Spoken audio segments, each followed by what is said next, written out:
Welcome to the PEARRM Services YouTube channel. Please be sure to like and subscribe and stay tuned for our weekly updates.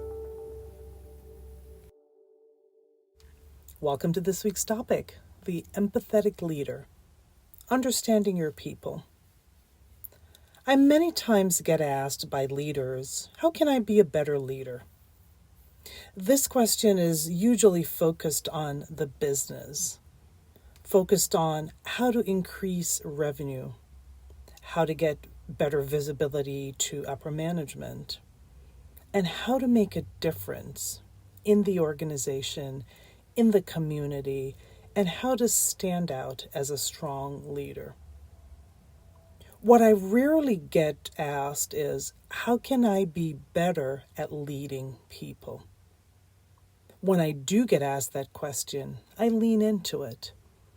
But many times I am working with leaders on how to be better at leading their teams through indirect methods.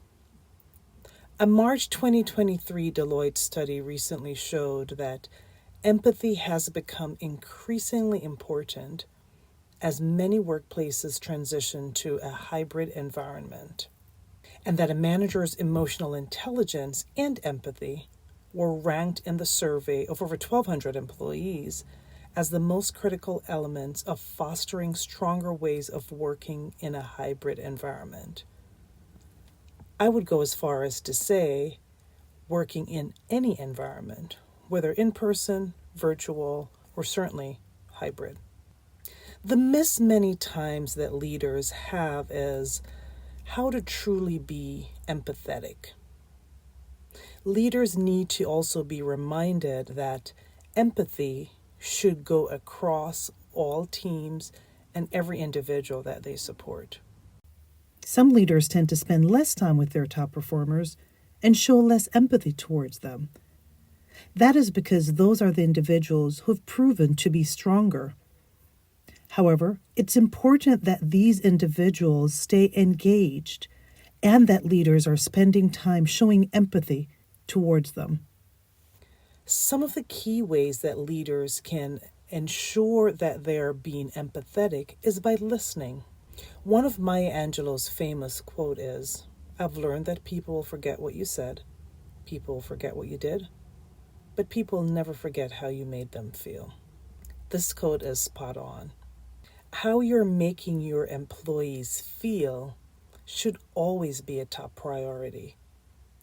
And to ensure that you are doing the right thing as a leader, it's important to embrace the employees' feelings. Some leaders shy away from this because they view being empathetic, recognizing their employees' feelings, and showing their own feelings as being soft and not a great leadership trait. I disagree. It's important to understand and acknowledge employees' feelings, and it's also important to communicate and to always communicate clearly to ensure that you are focusing on the right things. It's important to be curious and ask the right questions. When employees say, "I am fine," dig a little bit deeper. Share how you are feeling as a leader. If there's something happening in the news that is heavy, bring up the topic. See if employees are willing to talk about it and see how they respond. I encourage leaders to do some things in every one-on-one meetings that they have with their employees. Ask them how they're doing, but don't ask them in the way of "how are you doing?" because we know many times that gets met with "I am fine." I encourage leaders to ask, "How can I help you?" Pause. Give time to allow the employee to answer. Ask, "Is there anything that you need from me?" Assume that as a leader, there is something that you have to give to your employees, because there is. And give your employee a chance to think about that and respond. How are you feeling is also a great question to ask your employees. If your desire is to be a more empathetic leader, that will give the employee an opportunity to pause and again respond.